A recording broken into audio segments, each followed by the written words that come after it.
My name is Emily Carter, and the night I turned 26 was supposed to be the first birthday my parents had ever planned for me. That alone should have warned me something wasn't right.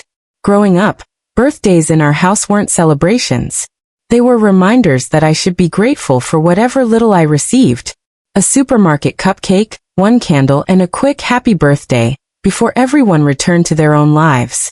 So when my mother called and insisted we celebrate at one of the most expensive restaurants in the city, my stomach tightened long before I hung up the phone. People think instincts are loud. They aren't. Sometimes they're nothing more than a tiny voice whispering, "Don't ignore this." I almost canceled. Instead, I pressed accept. And that decision changed my entire life. The restaurant overlooked the river, its windows stretching from floor to ceiling. Crystal chandeliers reflected off polished marble floors while soft piano music floated through the dining room. It wasn't somewhere my parents normally went. Especially not for me. My mother, Linda Carter, believed expensive dinners should be reserved for people who had earned them. I had spent 26 years trying to figure out what earning love actually meant. Apparently, I never had. She was already seated when I arrived. Perfect posture. Perfect smile. Perfect pearls.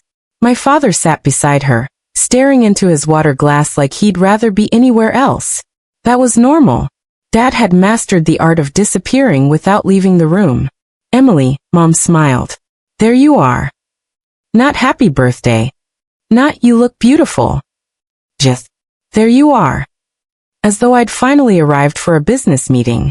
The waiter poured sparkling water. Menus were handed around. Nobody opened theirs. That was when I knew. This dinner wasn't about food. It was about something else. Something rehearsed. Mom folded her hands together. "You've done well for yourself." That surprised me. Compliments from her usually came with conditions attached. "I've tried," I answered. She nodded. "We noticed."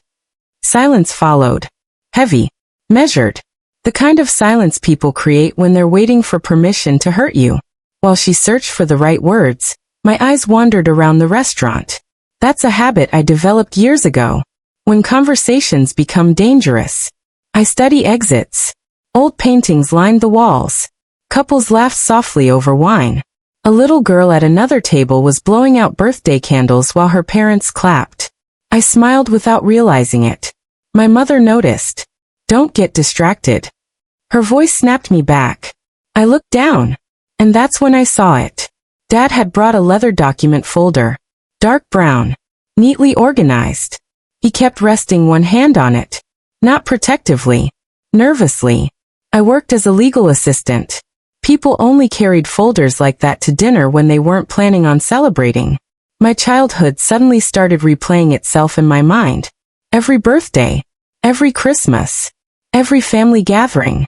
I remembered being 7 years old, watching my cousin Olivia unwrap a mountain of presents while I carefully folded the wrapping paper, so it could be reused next year. I remembered asking my mother why I only received one gift. She smiled. Because good children don't ask for more. So, I stopped asking. Children are incredible at shrinking themselves. Especially when they think taking up less space will make people love them more. By 16, I had become invisible inside my own house. Straight A's. Part-time job. Scholarships. I cooked dinner twice a week. Paid for my own clothes. Bought my own first car. Whenever relatives complimented me, Mom always found a way to make it about herself. She's responsible because we raised her right. Funny. Responsibility was apparently the only thing they wanted from me. Not laughter. Not memories. Not love. Just usefulness. College changed everything. Not because life became easier. Because distance gave me something I'd never experienced before. Perspective. Living away from home taught me what healthy families looked like. Friends whose parents called just to ask how classes were going. Mothers who remembered birthdays without checking calendars. Fathers who hugged their daughters without looking uncomfortable afterward. At first, I assumed they were pretending. Then I realized. My family had been the unusual one all along. After graduation, I found work at a respected law office specializing in estate planning, trusts, inheritance, family disputes. Every single day I watched strangers fight over money after someone died. I learned one thing very quickly. Money doesn't create character. It reveals it. Families who loved each other stayed loving. Families built on control simply became louder. I never imagined I'd someday become one of those stories. There was only one person in my family who ever made me feel genuinely wanted. My grandmother, Evelyn. She baked birthday cakes from scratch. Not because she had to, because she wanted to. When I was 13 and cried after hearing relatives whisper that I never quite fit, Grandma pulled me into her kitchen. She didn't ask questions. She simply handed me warm cookies. Then she said something I'd never forgotten. Real family isn't measured by blood, sweetheart. It's measured by who keeps choosing you. At the time, I thought she was talking about friendship. Years later, I'd understand she meant something much bigger. Grandma passed away when I was 24. Losing her felt like losing the only safe place I'd ever known. After the funeral, everything changed. Mom became strangely distant. Family invitations slowed. Phone calls became shorter. Group chats suddenly included phrases like, immediate family only. Keeping it small this year. Just blood relatives. Each message felt tiny by itself. Together, they painted a picture I couldn't quite understand. Not yet. 3 months before my birthday, something happened that quietly changed my life. I won't tell you exactly what it was. Not yet. Only this. It sent me searching for answers I'd never expected to find. Answers hidden in old records, old documents, old names. And by the time my birthday arrived, I knew something my parents believed was still their secret. I just didn't know they were planning to tell me first. Back in the restaurant, the waiter returned with drinks. Nobody touched them. Mom finally inhaled, then smiled the same careful smile she'd worn all evening. Emily, there's something we've needed to tell you for a very long time. Dad looked down. His fingers tightened around the leather folder. And for the first time all night, I stopped feeling nervous. Because suddenly, everything made sense. What my parents didn't know was that while they believed tonight would destroy my world, mine had already changed 3 months earlier. And before this dinner ended, someone else was going to walk into the story they never saw coming. My mother held my gaze for several long seconds before she finally spoke. Emily, I hope you'll listen until we've finished. That sentence alone told me everything. People don't begin good news like that. Good news doesn't require permission. Bad news does. I folded my hands together beneath the table and nodded. I'm listening. Dad finally looked up. His face was pale. Not angry. Not cold. Just exhausted. Like a man carrying someone else's decision. My mother reached into her handbag and removed a thick white envelope. She placed it carefully on the table between us. She didn't slide it toward me. Not yet. Almost like she wanted me to notice it before I opened it. She had planned this. Every movement. Every pause. Every word. You've always been mature, she began. You've never been emotional. That almost made me laugh. Children don't become calm by accident. They become calm because every emotion they showed growing up was treated like an inconvenience. I had simply learned not to bleed where people could see it. There are things, she continued, that parents sometimes keep from their children because they believe they're protecting them. Protecting. Interesting word. People often rename guilt so it sounds kinder. Dad cleared his throat. His lips parted slightly. For one hopeful second, I thought he might interrupt. Maybe tell her to stop. Maybe admit this was wrong. Instead, he looked back down. The silence made his choice for him. My mother slowly pushed the envelope toward me. Inside were several official-looking papers. The top page had a government seal. The second carried signatures. The third looked older than the others. I didn't touch them. Not yet. She noticed. Aren't you going to read them? I'd rather hear you explain. For the first time that evening, her smile faded. She preferred control. Reading would give me time. Explaining gave her power. She inhaled slowly. When you were 6 months old, we adopted you. There it was. The sentence she'd rehearsed. The sentence she'd imagined would stop my world. She She watched my face carefully, waiting, searching, expecting shock, tears, questions. Instead, I simply looked at her, quietly, because 3 months earlier, I'd already discovered the truth. Not from her, not from Dad, from old public records that nobody thought I'd ever look for. The room felt strangely peaceful, almost disappointing, not because adoption wasn't life-changing. It was, but because the people telling me had mistaken information for power. Information only has power when you're hearing it for the first time. Dad finally spoke. We meant to tell you when you were older. I looked at him. I'm 26. He blinked. I meant. His voice disappeared. Mom finished for him. There was never a perfect time. No, there wasn't. Because perfect times don't exist. Only honest people do. I finally picked up the first page. My eyes moved automatically. Years working around legal paperwork had trained me well. Names, dates, court numbers, filing information. Everything looked legitimate. Nothing surprised me. Except one detail. They'd highlighted several paragraphs. Someone wanted to make sure I read only specific parts. Interesting.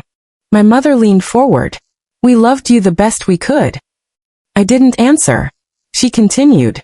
We gave you a home. Still nothing. We sacrificed for you. Silence again. The restaurant around us continued buzzing with conversations. Glasses clinked. Someone laughed near the bar. A birthday song drifted from another private room. It was strange how ordinary the world remained while someone's entire identity was supposedly changing. Then came the sentence that explained the whole evening. We don't think it's healthy for everyone to keep pretending. Pretending. That word landed differently. Not because of adoption. Because it revealed how she'd always seen me. Not as her daughter. As a role. Something temporary. Something borrowed. She folded her napkin carefully. You deserve to know where you came from. I looked directly into her eyes. I already do. Neither of them moved.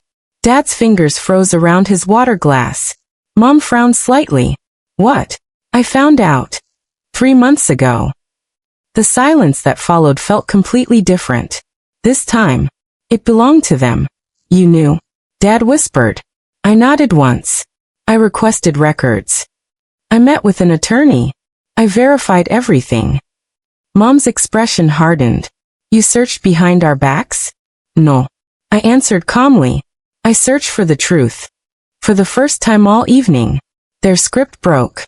Every rehearsed line depended on surprise. Without surprise, they were improvising. And neither of them was very good at it. Mom recovered first. I suppose that saves us some difficult explanations. No. It created new ones. If you've known for months, then you understand why things have been different recently. I tilted my head. I understand they've been different. I'm interested in hearing why. She exchanged another quick glance with Dad, then reached for the second document inside the envelope. This concerns our future. There it was. Not my future. Theirs. That's what tonight had always been about. I noticed Dad staring at the leather folder beside his chair. He looked almost frightened now. Not frightened of me. Frightened of what I might already know. People underestimate quiet people. They assume silence means ignorance. Sometimes, silence simply means preparation. My pulse remained steady, because sitting inside my apartment, months earlier, I'd opened another envelope. One that changed everything. One they had absolutely no idea existed. It was still locked safely inside my desk drawer. And every answer they'd spent years hiding was already inside it. My parents believed they were revealing the biggest secret of my life. They were wrong. The biggest secret was the one they didn't know I'd already uncovered. And when they discovered what was inside my envelope, everything they thought they controlled would begin to fall apart. The waiter appeared just as the silence settled over our table. Are we ready to order? My mother forced another smile. Give us a few more minutes. The waiter nodded politely and disappeared. The moment he was gone, her expression changed again. No worms. No concern. Just calculation. It was the same look she'd worn every time she negotiated something she wanted. I had seen it my entire childhood. Only now, I realized I had been one of those negotiations. She slid the second document toward me. This is simply a formality. Whenever someone says it's just a formality, it almost never is. I glanced at the first page. Several legal paragraphs. A signature line at the bottom. A witness section. Interesting. Very interesting. I didn't pick up the pen. Instead, I kept reading. Years of working in estate law had taught me something simple. Never let another person's explanation replace the document itself. Paper tells the truth, people don't. Dad shifted uneasily. Emily. It just makes everything cleaner. Cleaner. Another harmless-looking word. Families love words like closure, moving forward, and clean. Usually those words mean someone else is about to lose something. I reached the middle of the page. There it was. Exactly what I expected. Hidden inside ordinary legal language. The document acknowledged that I had received notice of my adoptive status. It also included language stating that I accepted certain future decisions without objection. Not illegal, but incredibly convenient. For them. I looked up. So, you want my signature? Mom smiled again. Only to avoid confusion later. Confusion. Interesting. Because I wasn't confused at all. They were. I placed the papers back onto the table. I'm not signing anything tonight. The smile disappeared. You haven't even finished reading. I've read enough. Dad rubbed his forehead. It would really help everyone. No. I answered calmly. It would help you. For several seconds no one spoke. The piano continued playing softly across the restaurant. Someone nearby toasted an anniversary. A child laughed. Life continued around us as if nothing unusual were happening. Maybe that was the strangest part. The biggest moments of our lives rarely happen with dramatic music. They happen while someone at the next table is deciding between chicken and salmon. Mom folded her arms. I thought you'd be more understanding. I am understanding. I'm beginning to understand everything. Those words landed harder than I intended. Because they were true. For years I believed my childhood had simply been difficult. Now I could finally see its shape. Every sacrifice. Every comparison. Every reminder to be grateful. None of it had happened by accident. I remembered my 12th birthday. Grandma had secretly baked me my favorite chocolate cake. Mom complained afterward that Grandma had spoiled me. Spoiled. By giving her granddaughter a birthday cake. At the time I believed Mom. Children usually believe the adults who raise them. Even when they shouldn't. Grandma never argued. She simply smiled. Before leaving that evening, she hugged me tightly. Then she whispered something into my ear. Never let anyone convince you that love has to be earned. I didn't understand those words then. Tonight. I finally did. Dad interrupted my thoughts. There are things you don't know. I looked at him. Then tell me. He hesitated. His eyes drifted toward Mom. She answered instead. We've supported you your entire life. I appreciate the roof over my head. We did far more than that. Did you? The question hung there. Not angry. Just honest. She leaned closer. You wouldn't have the career you have today without us. I smiled politely. I paid for college. I worked 2 jobs. I rented my own apartment. I bought my own car. I built my own career. She opened her mouth, then closed it again. Facts have a habit of ending arguments before emotions can. Dad finally whispered, "That's not what your mother means." Then what does she mean? Again. Silence. I was beginning to notice a pattern. Whenever truth entered the conversation, Dad disappeared.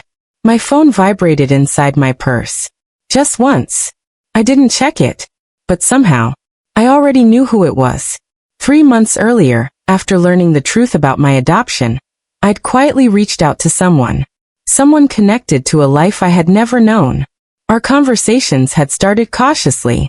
Then gradually, they became something I never expected. Comforting. Tonight, that person knew where I was. And why. Mom noticed the vibration. You can answer that later. I know. She stared at me for another moment. Almost studying me. Something wasn't going according to plan. She expected tears, questions, shock.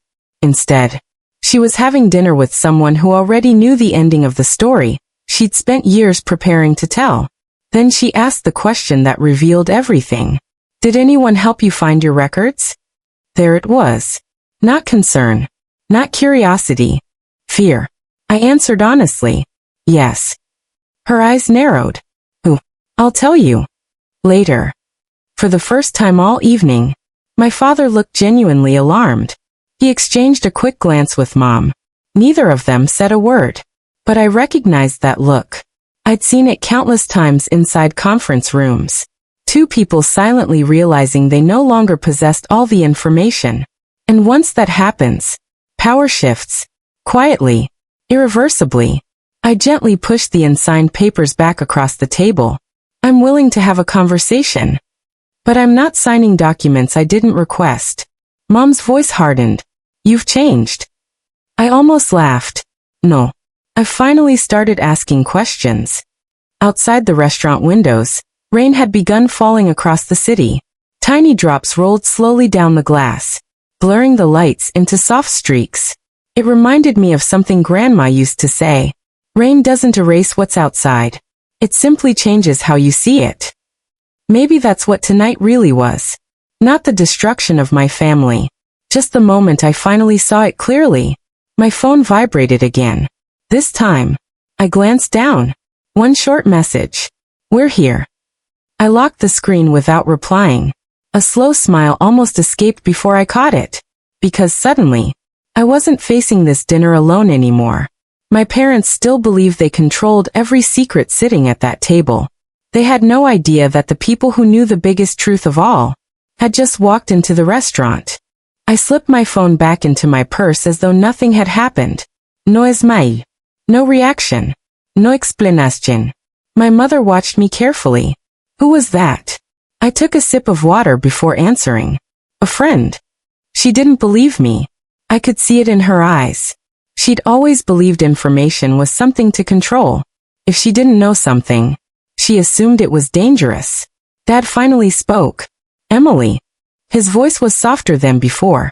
If you've already learned about your adoption, then maybe we can all move forward. Move forward. Another one of those phrases people use when they want to skip accountability. I looked at him. I'd love to move forward. But first I'd like to understand something. Both of them straightened. When exactly were you planning to tell me? Mom answered immediately. We've been discussing it. For how long? She hesitated. A while. I nodded slowly. So, 26 years? Neither of them answered. Silence has a way of confirming what words refuse to admit. I leaned back in my chair. You watched me wonder why I never fit in. You watched relatives make comments. You watched me question myself.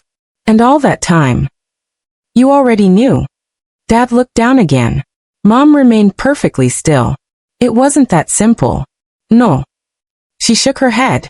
You were happy. I couldn't help smiling. Was I? For a moment. Neither of us spoke. Then I remembered something. When I was 10 years old, our school assigned a family tree project. Every student brought old photographs. Stories. Grandparents. Great-grandparents. I asked Mom if she had baby pictures of me. She said they'd been lost during a move. Years later, I discovered we'd never moved. I had spent weeks drawing branches for a family tree that wasn't mine. I remembered staring at that poster the night before it was due. Something had always felt incomplete. Now I finally knew why. Dad cleared his throat again. You have to understand. We gave you stability. I looked at him. You gave me shelter. Those aren't always the same thing. My mother folded her napkin with slow, careful movements. You've become very dramatic. No. I've become honest. She smiled. The kind of smile people wear when they're losing patience. You've been spending time with whoever found your records. There it was again. Not concern. Investigation. She wanted names. Not feelings. I've met someone. I admitted. Dad's eyes widened. You met them? I nodded once. I did. Neither of them spoke. The silence between them felt completely different now. It wasn't confidence anymore. It was uncertainty. My mother finally asked, "Who are they?" I smiled politely. "They're kind. They listen. They've never once asked me for anything." The words landed harder than I expected. Because I wasn't trying to hurt them. I was simply describing the truth. She crossed her arms. "So you've decided they're your family now?" I thought carefully before answering. "I haven't decided anything. I've just experienced something I never had before." "And what's that?"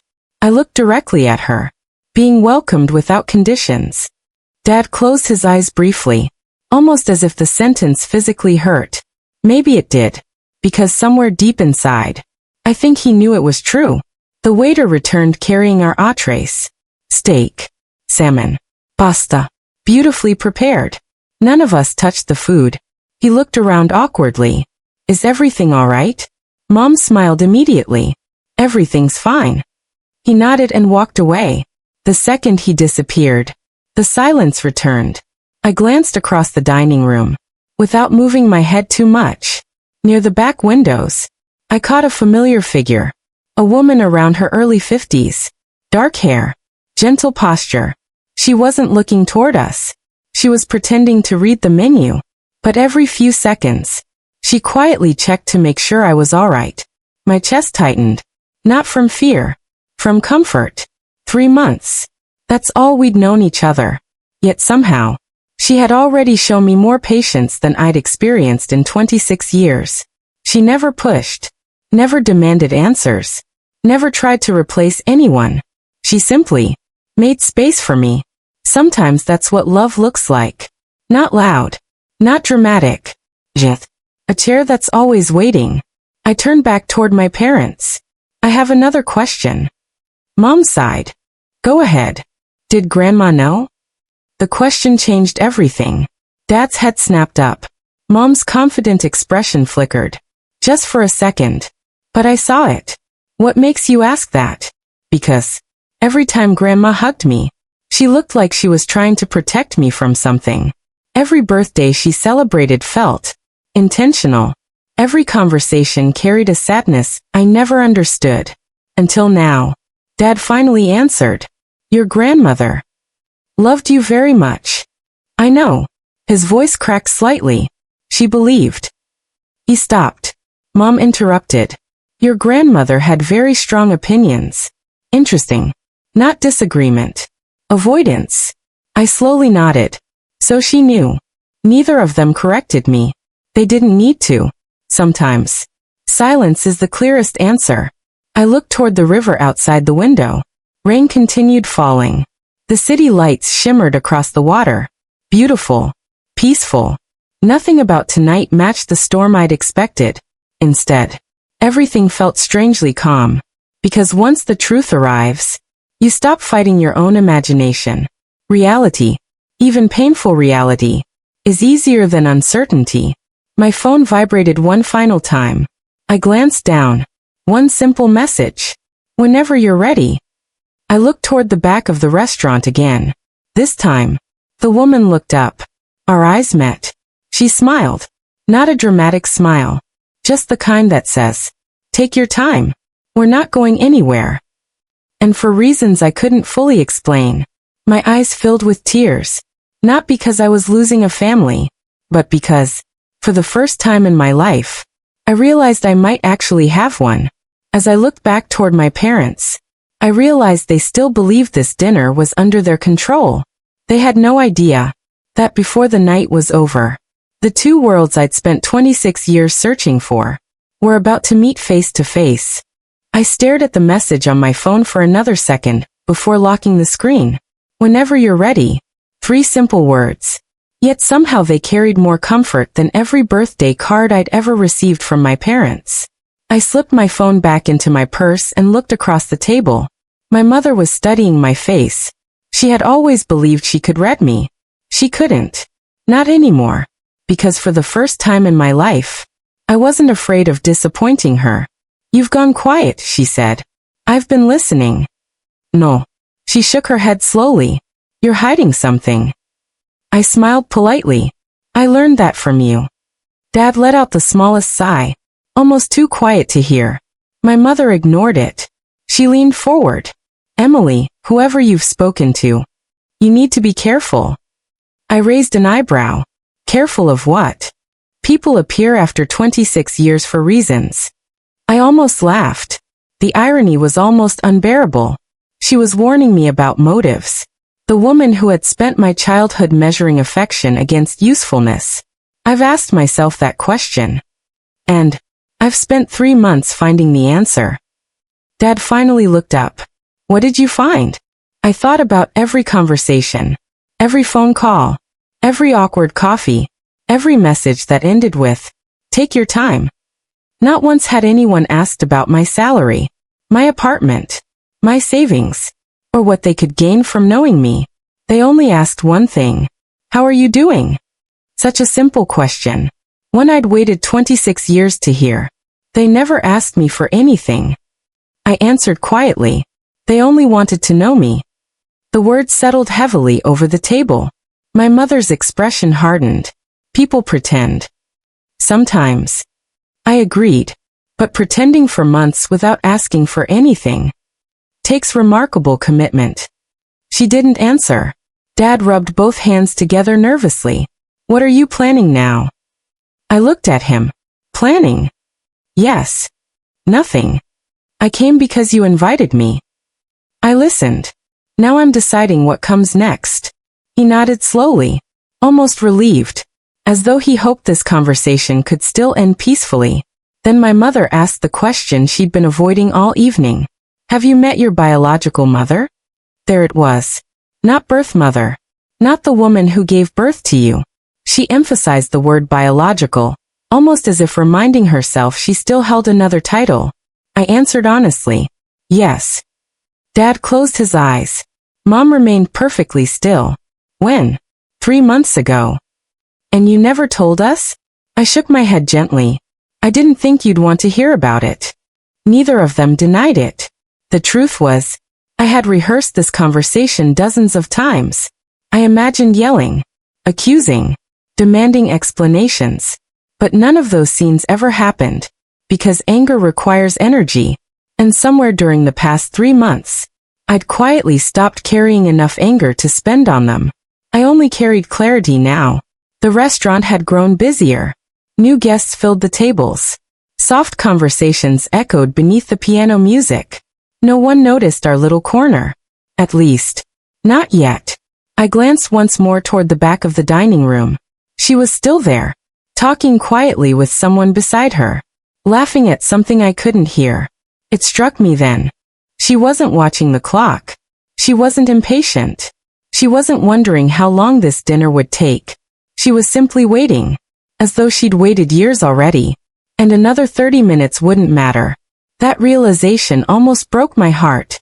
My grandmother used to tell me something whenever I rushed through life. The people who truly love you never make you feel guilty for taking your time. Back then I thought she was talking about homework. Now, I understood she had been teaching me something much bigger. Mom noticed me glance across the room.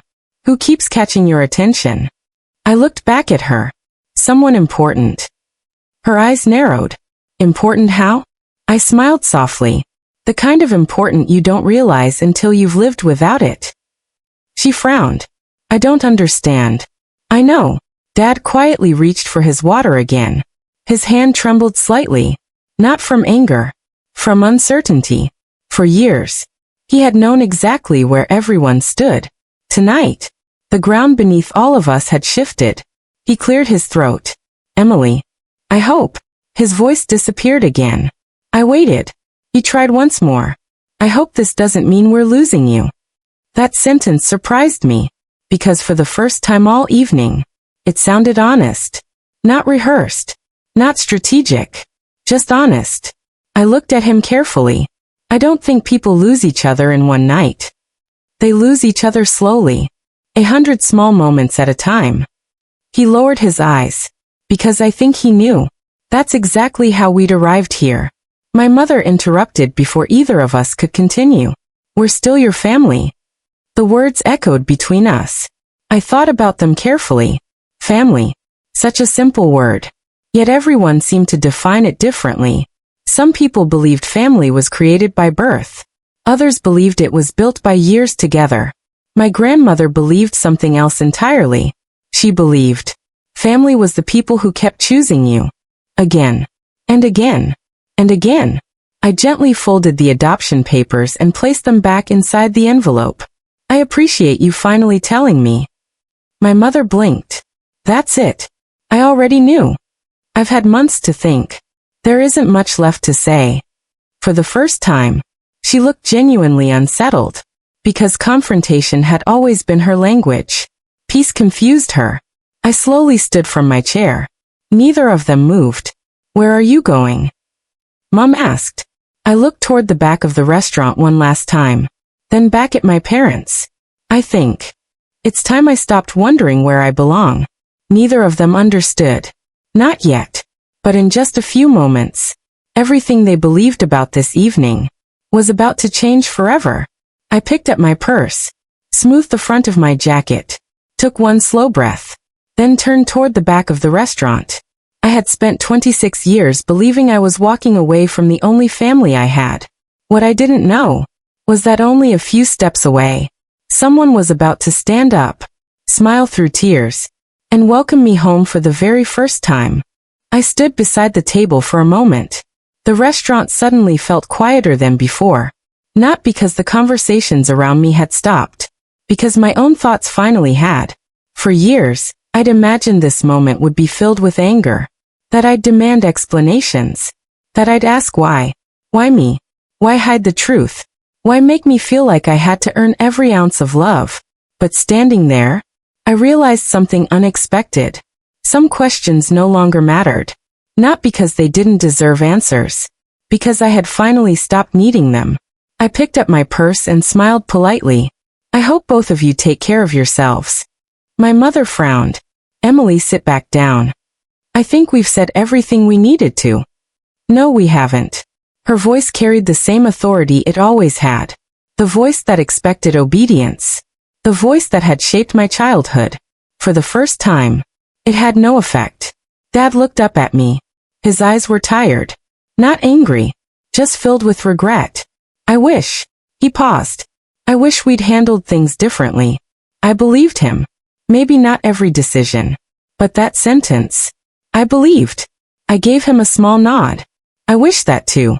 Sometimes forgiveness doesn't begin with excuses. Sometimes it begins with honesty. I turned and walked toward the back of the restaurant. Each step felt strangely light. As though I wasn't walking away from something. I was walking toward it. Near the windows, a woman slowly stood. The same gentle smile I'd seen from across the room appeared again. She looked nervous. So was I. Neither of us knew exactly what this moment was supposed to look like. Life doesn't give rehearsal dinners for moments like these. When I reached her table, neither of us spoke. For a few seconds, we simply looked at each other, searching for familiar features. A shared smile, the shape of our eyes, little pieces of two lives that had spent decades apart. Finally, she whispered, Emily. 3 months ago, those words had come through a phone call. Tonight, they felt entirely different. I answered softly. Then she opened her arms. Not dramatically, not expecting anything, just offering. The choice was mine. For 26 years, I had waited for someone to let me choose. So, I stepped forward and hugged her. It wasn't the kind of embrace that erases pain. Nothing can do that. It was something quieter. A beginning. When we finally pulled apart, I noticed tears in both our eyes. She laughed softly. I promised myself I wouldn't cry. So did I. We both failed. And somehow, that felt perfect. Beside her stood a man in his late 50s. He smiled warmly. I'm David. His handshake was gentle. No pressure tonight. No expectations. We're just glad you're here. Such ordinary words. Yet they carried something extraordinary. No conditions. No performance. No test. Just, welcome. We sat together. For the first time that evening, I actually tasted the food in front of me. We talked about simple things. Favorite books. Travel. My work. Their garden. The dog who insisted on sleeping on everyone's feet. No one asked difficult questions. No one rushed the conversation. Because they understood something my grandmother had always known. Relationships aren't built in one conversation. They're built one honest moment at a time. A little while later, I glanced across the restaurant.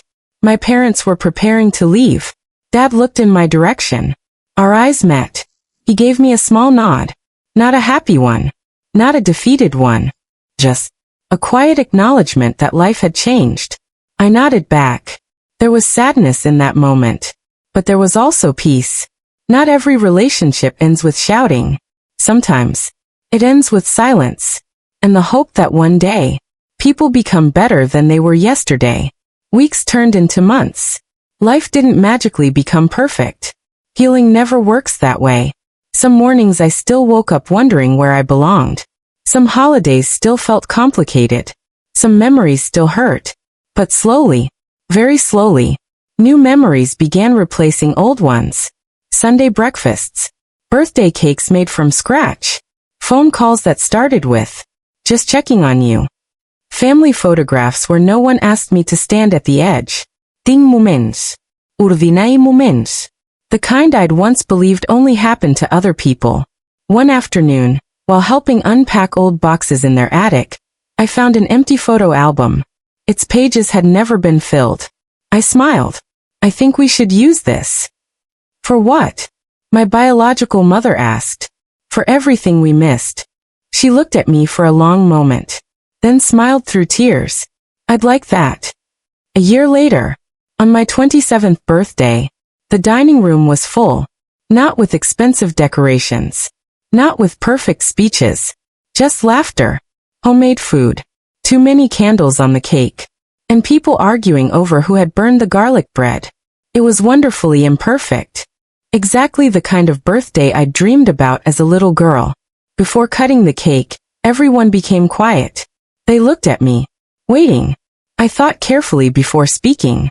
"You know, I used to believe family was something you either had or didn't." I looked around the room, at every smiling face. I was wrong. Family is something people build. With patience, with honesty, and with the decision to keep choosing each other. The room fell silent. Then someone started clapping. Everyone joined in. Not because I'd given a perfect speech. Because every person there understood what it had cost to reach that moment. If there's one thing my journey taught me, it's this. The truth can hurt. But living without it hurts even more. Sometimes the people who raise us shape our lives. Sometimes the people we meet later help us rebuild them. Neither experience defines who we become. Only our choices do. If you've ever felt like you didn't belong, don't stop believing there's a place where you'll be accepted exactly as you are. Because home isn't always where your story begins. Sometimes, it's where someone opens the door, smiles, and says, "We've been waiting for you."